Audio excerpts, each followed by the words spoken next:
काफी सारे क्वेश्चंस आपने पूछे। यहाँ पे सबसे वाला क्वेश्चन आया था वीरेंद्र शुक्ला जी का, सर क्या सरकारी टीचर म्यूचुअल फंड और शेयर में पैसा लगा सकते हैं, प्लीज बताइए।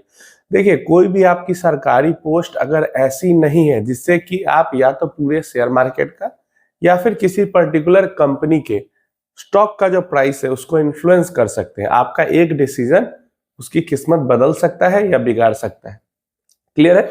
अगर ऐसी पोस्ट आपकी नहीं है तो आपको कोई दिक्कत नहीं है स्टॉक मार्केट के अंदर इन्वेस्ट करने में, डायरेक्टली स्टॉक के अंदर इन्वेस्ट करने में।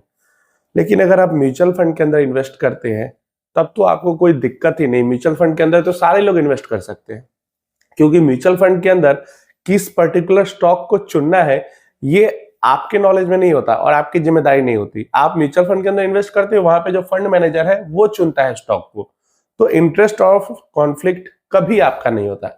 और खासकर जो टीचर की पोस्ट है वहां पे तो कोई दिक्कत ही नहीं है।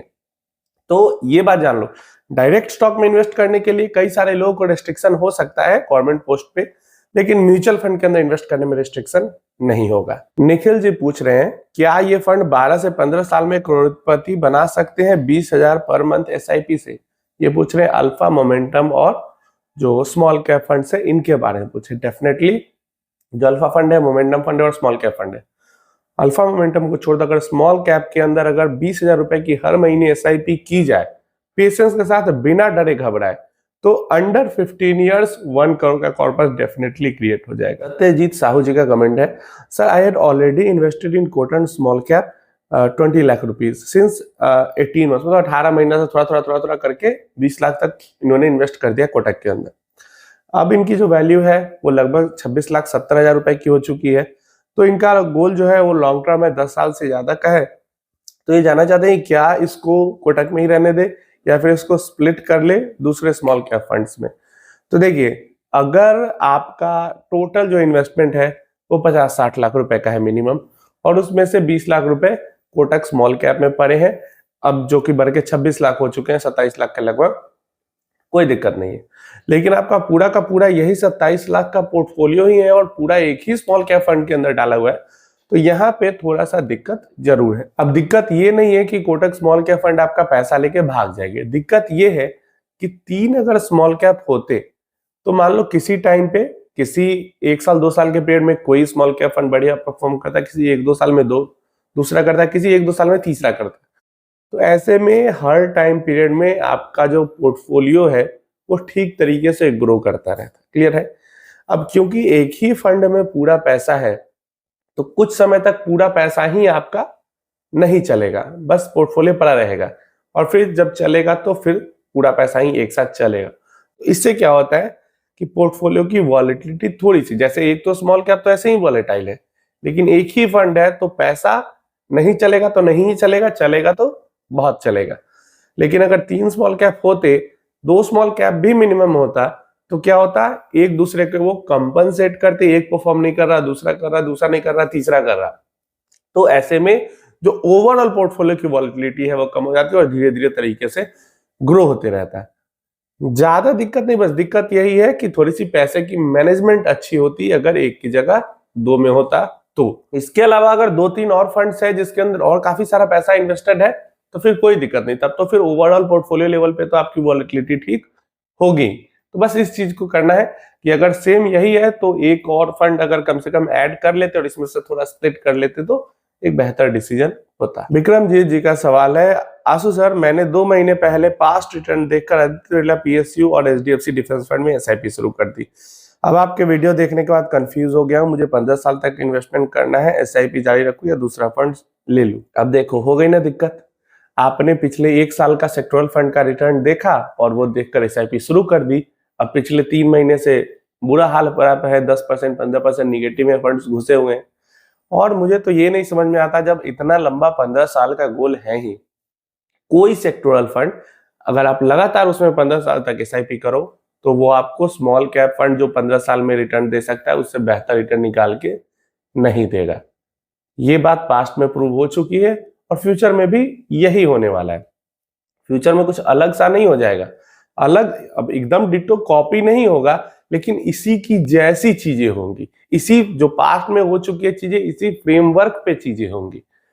तो अगर 15 साल का एसआईपी का गोल है, होल्डिंग का गोल है, तो एक नॉर्मल स्मॉल कैप के अंदर क्यों नहीं इन्वेस्ट करते लोग जो सेक्टोरल फंड पकड़ के इन्वेस्ट करते? सेक्टोरल फंड 15 साल के लिए नहीं होता है। सेक्टोरल फंड 1 साल, 6 महीने, 2 साल मैक्सिमम सेक्टर का राइज जो होता है उस राइज की रैली को पकड़ने के लिए होता है, जो कि जो सेक्टर एनालिसिस करके करते हैं वो करते हैं, और वो पीएसयू और डिफेंस के लिए हो चुका है। अब इससे आगे वो नॉर्मल लेवल पे आ जाएंगे। अब रैली पीछे जैसे आई वैसी नहीं आएगी, अब नॉर्मल ही चलेंगे फंड्स। तो जिनको पकड़ना था उन्होंने पकड़ लिया और निकल भी गए वो। अब जो 1 साल 6 महीने के रिटर्न देकर इन्वेस्ट करते हैं वो लोग उसके अंदर में एसआईपी या लमसम करके फंसे पड़े। तो बेस्ट यही होगा कि आपने 3 महीने पहले ही शुरू की है, बंद करें, निकल जाए और normal diversified small cap fund के अंदर अगर 15 साल के लिए करना है तो इन्वेस्ट करें, वो ज्यादा बेहतर है। नेक्स्ट क्वेश्चन हमारे पास दिलबाग सिंह जी का। आंसू जी, एक यूट्यूब चैनल वाले कह रहे हैं कि अब क्वांट का हाल एक्सिस जैसा हो जाएगा, जैसा हो गया है, हमें एग्जिट कर देना चाहिए। आपकी क्या राय है, क्वांट को कितना टाइम देना चाहिए? अगर आप स्मॉल कैप फंड के एक्सिस की बात कर रहे हैं तो क्या एक्सिस का स्मॉल कैप फंड डेड हो चुका है क्या? मुझे तो नहीं लगता। मुझे तो नहीं लगता कि एक्सिस का फंड डेड हो चुका है। एक्सिस के स्मॉल कैप फंड की तो रिटर्न अच्छी है, तो मतलब क्वांट का हाल एक्सिस जैसे हो जाएगा, ये तो पहले मुझे यही नहीं समझ में आया। अगर आप ऐसा एक्सपेक्टेशन लेके चल रहे थे कि जैसे पिछले 3 साल 5 साल का क्वांट का 50% का कैगर XIR दिख रहा है, तो आगे भी आपको लगातार 50% हर साल मिलता रहेगा, आपकी गलती है ना। फिर आपकी गलती है। कोई भी फंड कितना भी ज्यादा XIR दिखा रहा हो, बेहतर से बेहतर भी जो फंड होगा वो घूम फिर के अगले कुछ सालों में 25% के नीचे ही आएगा। 22, 23, 24, 20 नीचे ही आना है उसको। आ जाए 1 साल बाद आए, 3 साल बाद आए, सबको नीचे आना ही आना है। तो इसलिए अगर आपकी एक्सपेक्टेशन 50% पे सेट हो गई है तो ये आपकी गलती है, न इसमें क्वांट म्यूचुअल फंड की कोई गलती है, न इसमें एक्सिस म्यूचुअल फंड की गलती है। और मुझे पता नहीं क्यों लोग इतना SBI स्मॉल कैप फंड को, एक्सिस स्मॉल कैप फंड को, पराग पारी फ्लेक्सी कैप फंड को इतना क्रिटिसाइज करते हैं, और मतलब इन्होंने तो बेंचमार्क बना दिया है इन फंड्स को खराब फंड्स के लिए, जबकि इतना बढ़िया इनका रिटर्न्स है। सबकी एक्सपेक्टेशन सेट हो चुकी है कि क्वांट ने जैसा रिटर्न दिया सारे फंड वैसा ही रिटर्न दे, मोतीलाल जैसा दे रहे हैं सारे फंड वैसा ही रिटर्न दे। सारे म्यूचुअल फंड ऐसा रिटर्न नहीं देंगे, और ये भी जो फंड है वो आगे 2 साल 3 साल 5 साल में नीचे आ जाएंगे 20% पे, 18-15, जो भी जैसी कैटेगरी होगी उसके अकॉर्डिंग। तो इतना परेशान होने की जरूरत नहीं है। जो नए लोग होते हैं वो परेशान हो जाते हैं थोड़ा सा रिटर्न देख के कि वो फंड इतना दे रहा है, मेरा फंड खराब क्यों दे रहा है। पेशेंस के साथ बने रहें, सबको लेवल पे आना है। लेवल सबके निकलेंगे लेकिन उन्हीं के निकलेंगे जो बना रहेगा। आशीष कुमार जी का कहना है लमसम पैसा भी खत्म हो रहा है एवरेजिंग कर करके, कुछ बताइए इसके बारे में। तो देखिए, लमसम पैसा खत्म हो रहा है या है उससे क्या मतलब है? अब मान लो मेरे पास आज 10 लाख रुपए मैंने इन्वेस्ट कर दिए और मार्केट 1 साल बाद गिर गई, तो अब मैं मतलब मेरे लिए जरूरी थोड़ा ना है कि मैं एवरेजिंग करूं ही करूं। अगर मेरे पास पैसा है, मैं एवरेजिंग कर सकता हूं और डाल सकता हूं, तो वो मेरे लिए प्लस पॉइंट है। लेकिन अगर मेरे पास पैसा नहीं है तो ये माइनस पॉइंट नहीं है। माइनस तब हो जाएगा जब मैं गिरावट में पैसा निकाल लूंगा, तब माइनस हो जाएगा। अगर नहीं है मेरे पास पैसा SIP के लिए या लमसम के लिए, मैंने एक बार 10 लाख डाले और वो डाल के मुझे छोड़ना है, तो बीच में मार्केट गिर रही है या उठ रही है, मुझे कोई फर्क नहीं पड़ता है, ना मेरे पोर्टफोलियो को कोई दिक्कत है उससे। दिक्कत तब होगी जब गिरावट में पैसा निकालेंगे। एक्स्ट्रा ऐड करना एक्स्ट्रा प्लस पॉइंट है, लेकिन ऐड अगर नहीं कर पा रहे हैं क्योंकि पैसा नहीं है तो इससे कोई दिक्कत नहीं है। सबसे अच्छी बात है अगर आप उस इन्वेस्टमेंट को होल्ड कर पा रहे हो, ये सबसे प्लस पॉइंट है आपके पास। तो बस होल्ड करो जब तक, अगर आज से 10 साल बाद का गोल है, आज गिरावट हो रही है, होल्ड करके बैठो उस पे आराम से। अब जिसने 12,000 के निफ्टी के लेवल पर से, मान लो 12,000 के लेवल पे किसी ने 10 लाख रुपए निफ्टी में डाल दिए होंगे, निफ्टी की ही बात कर रहे हैं, 2020 में गिर के 7500 गया। अगर उसके पास एवरेजिंग के लिए पैसा होता तो वो एवरेज करता तो उसको और अच्छे रिटर्न मिलते। अगर एवरेजिंग के लिए पैसा नहीं था फिर भी तो वो 12,000 से गिर के 7500 जाके और फिर अभी 25,000 पे है, तो प्रॉफिट में आया कि नहीं आया अगर वो होल्ड करके बैठा तो इसलिए होल्ड करना जरूरी है।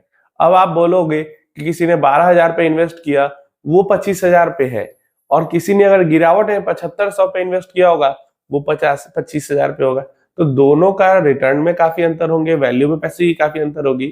तो यहाँ पे दो चीजें हैं, या तो आपके पास अथाह पैसा है कि मार्केट जहां गिरे वहीं लगातार इन्वेस्ट करते जाओ, तो आप ऐसा कर सकते हो, या फिर आपका भगवान से डायरेक्ट कांटेक्ट है कि किस दिन मार्केट लोएस्ट हिट करेगी, भगवान आपको बता दे, क्योंकि ये दोनों नहीं है आपके पास। तो आप या तो हर महीने सिस्टमेटिक तरीके से इन्वेस्ट कर सकते हैं, या फिर अंदाजा लगा के इन्वेस्ट कर सकते हैं। तो इसलिए घबराने परेशान होने की जरूरत नहीं है। हम लोग एवरेज पर्सन है और एवरेज इन्वेस्टमेंट करके एवरेज रिटर्न निकाल लेंगे। उम्मीद है इन्फॉर्मेशन हेल्पफुल होगी। लास्ट में आते हैं इजराइल और ईरान के कॉन्फ्लिक्ट पे। तो देखो, जब रशिया यूक्रेन का कॉन्फ्लिक्ट स्टार्ट हुआ था ना, उस टाइम पे भी बहुत परेशानी हो रही थी, कुछ हुआ नहीं हुआ।